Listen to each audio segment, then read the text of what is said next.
Espana 1936. This is a new version of a game that came out, I believe, 10-15 years ago, and I didn't play it back then. I remember seeing it around, but believe it or not, although I tried, I did not play every game that ever came out. But now I got a chance finally to try this game in this new updated edition. So it is a two-player war game. You can also play it solo, two-handed. I played it both ways, against a human opponent and against the other half of me. And I didn't find any problem, although there is an element of card play. I still played it, playing both sides to the best of my possibilities. So here's the map.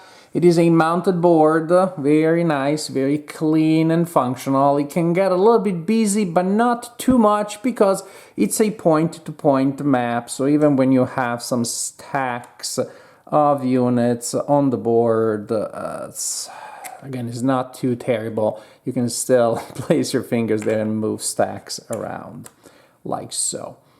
And of course we have some cities that are particularly important, such as Sevilla, Toledo, Madrid, Barcelona, and these cities here that have the black border are such cities, and they are the ones that we're mainly fighting over. Matter of fact, victory is based on control of some of these cities at different times in the game. For example, if you're playing the standard scenario that starts in 36, the nationalist side wins if they control Madrid by the end of turn 3. So they may choose to spend a lot of energy in that push there, and of course the Republican side will be forced to counteract that. And then if they don't win at that point, you take it from there, or they may decide from the very beginning to go in different directions. You can also win, in fact, if you simply control a lot of the map, meaning if the opponent does not have units in 8 interconnected areas. So you divide them and you spread them out, and that's another way to win. If the game lasts until the end of the last turn, then the nationalist side wins, the assumption being that had they resisted that long, they would have entered World War II as allies. A little more up close, so you can see that each location has 2 boxes, one for the placement of the nationalist units and one for the placement of the Republicans, and spaces that don't have units will have these control markers indicating who was the last person to be there. And a location can be uncontested when there are only units on one side in it, or it can be contested, of course, if we have units of both.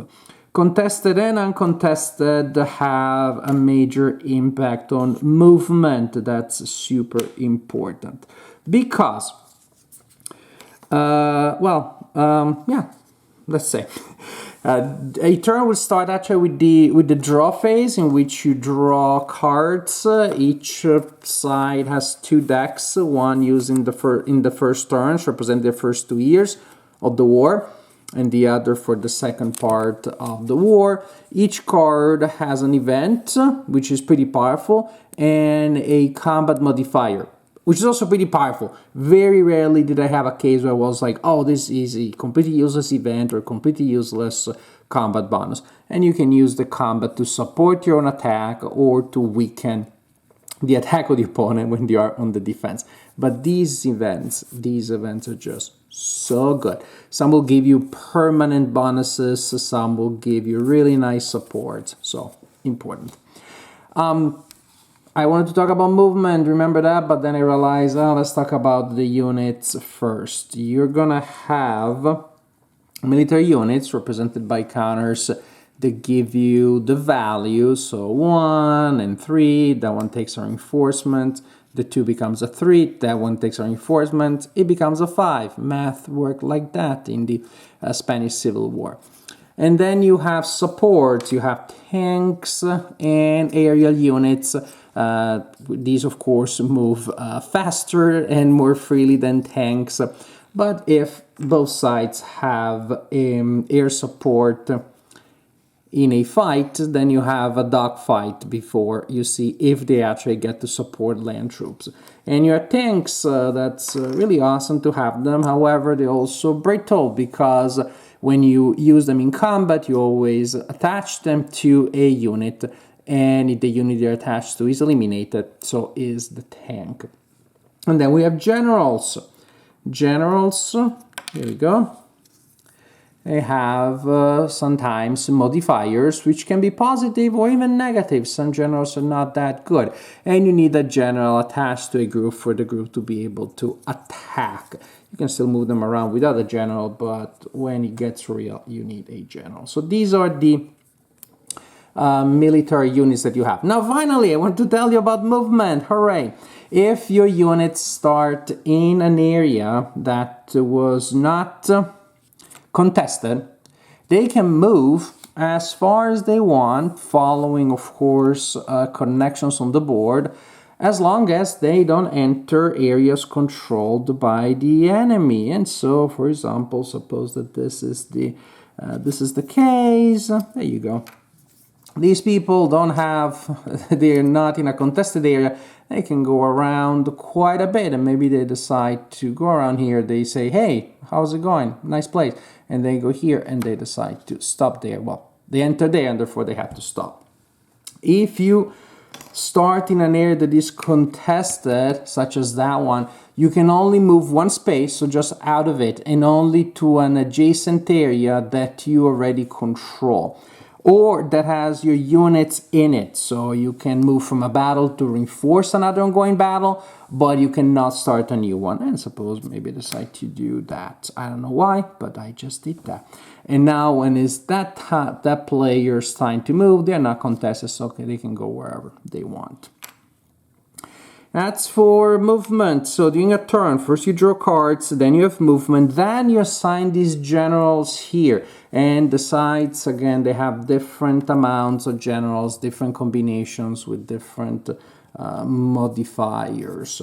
And so you assign the generals, again, their main role will be to declare battles. You assign the generals, and then you fight battles. I should also say, in all of these phases during a turn, the nationalist side goes first, and usually you alternate. You alternate doing things in most cases, such as, for example, you alternate assigning generals. Then players alternate resolving battles, which is, well, say national player says, okay, we're going to fight a battle there.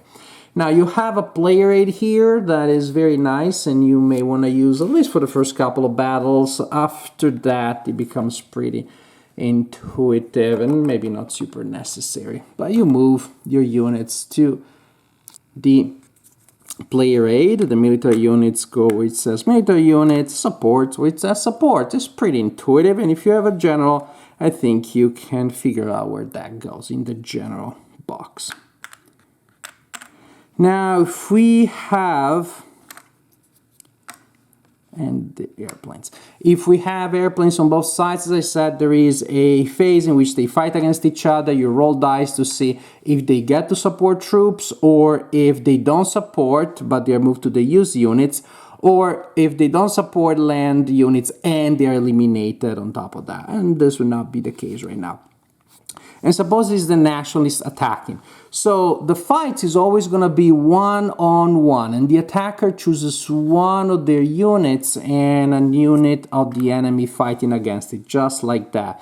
The attacking side, if they have a general, they need to commit the general to the first attack in combat. Also, that is when then players can choose to commit support. Suppose they decide to commit the tank, and the other side decides to commit an airplane.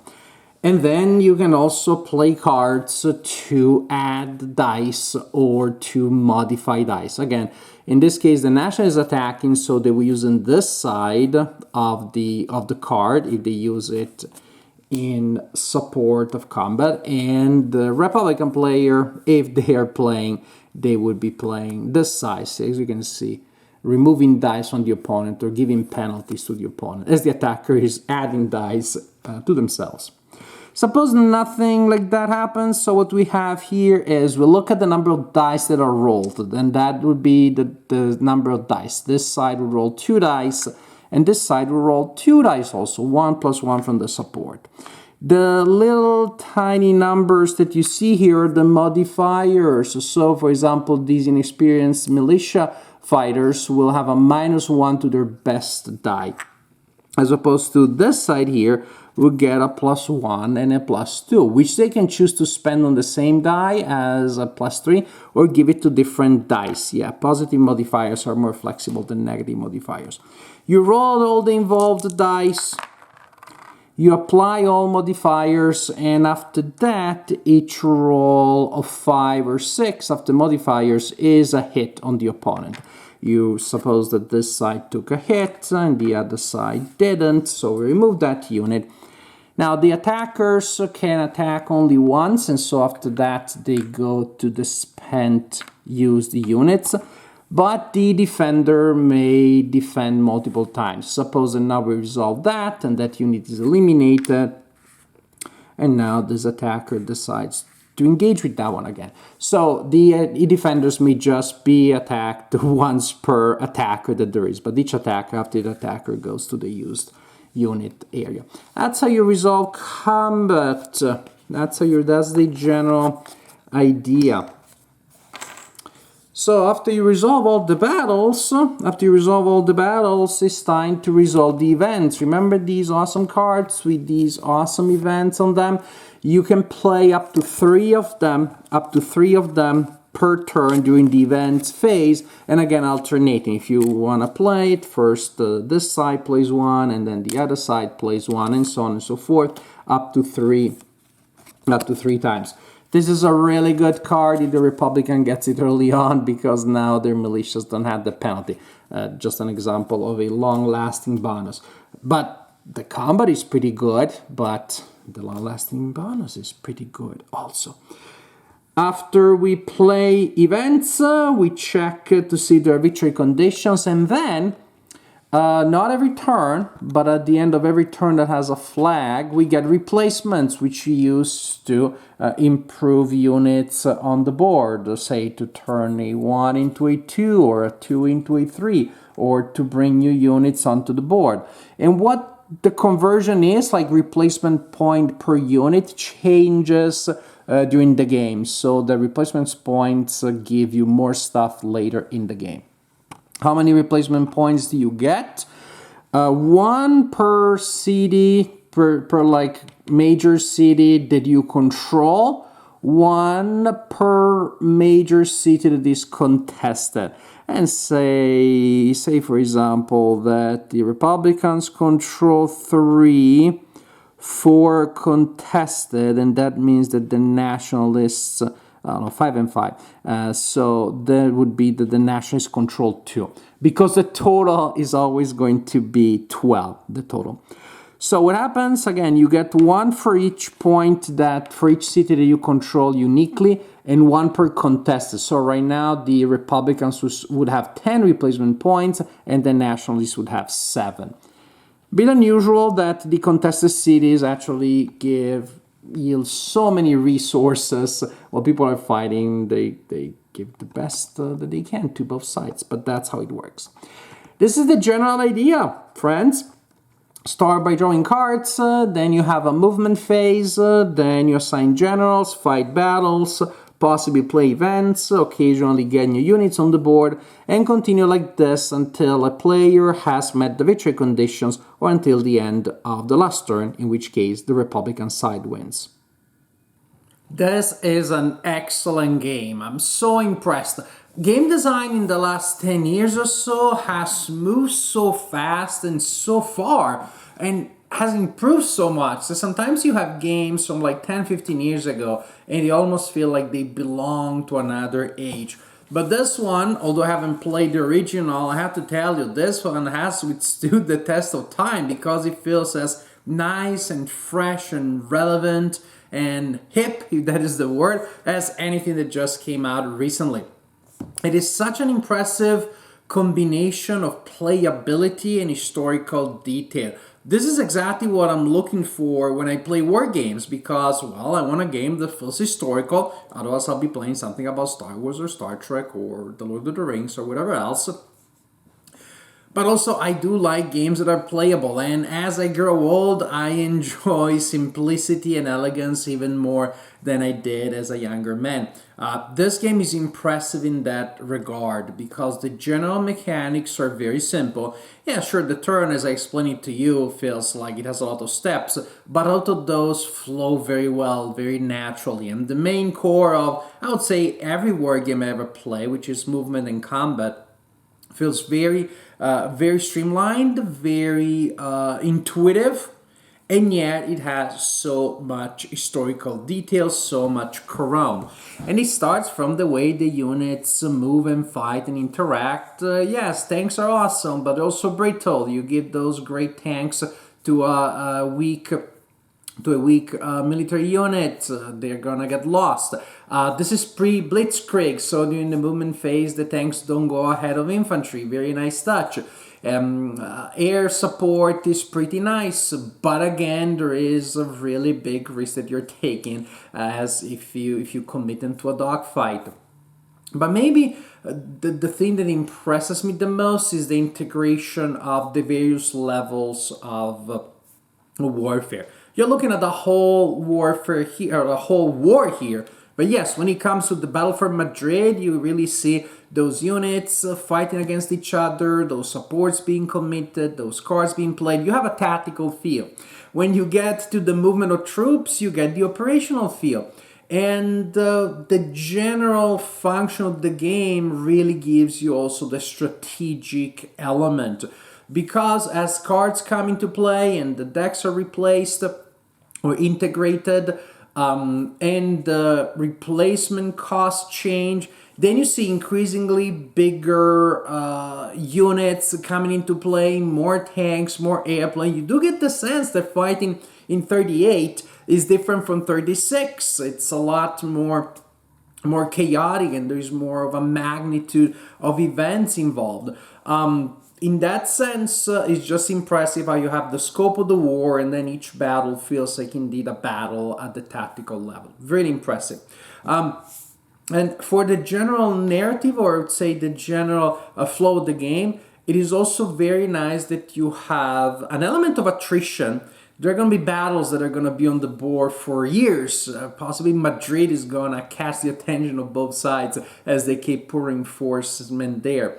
But at the same time, you don't have enough units to keep an attrition front all across the board. So what you're going to have is a board that looks visually fairly static for part of the game at least, but there's a lot of tension because multiple parts of that front are at risk of falling apart at any given time. You can't reinforce everywhere, and you want to protect what you can and possibly push in some directions. And so sometimes you're going to have a little bit of a swinging door, revolving door around Madrid, as maybe the Republicans or the Republicans try to push toward the northwest, or the nationalists are sorry. I switched the two things. So the nationalists are trying to go towards. I'm completely confused right now. So the bad guys, the blue guys, are trying to push toward Barcelona, and the red guys are trying to go toward the northwest, or vice versa. The north may fall to either side. My point is that around Madrid, people can push and swing in different directions. And one front falls, and then you have to scramble to move units out of there. But remember, units pinned down in combat, you cannot move them so quickly. So sometimes you have the temptation of just pouring all of your reinforcements on the front line, but then you can't readjust the front quite as effectively. But you put units in the rear guard so you can then move them around where needed. But again, you're going to lose maybe significant cities. There's just so much to consider, so many interesting, powerful choices. every turn, every card, every battle. I'm really impressed. Now, it can be a long game, but then you have different scenarios, some shorter than the campaign game.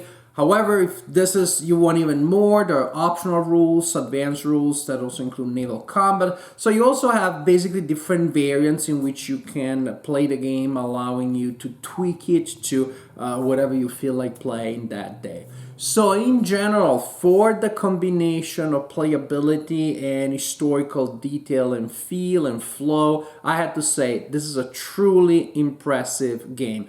My human opponent and I loved it. Then I played it solo, and it works very well the way too. I could still see all the advantages that I had in a two player proper. So high endorsement from me for Espana 1936.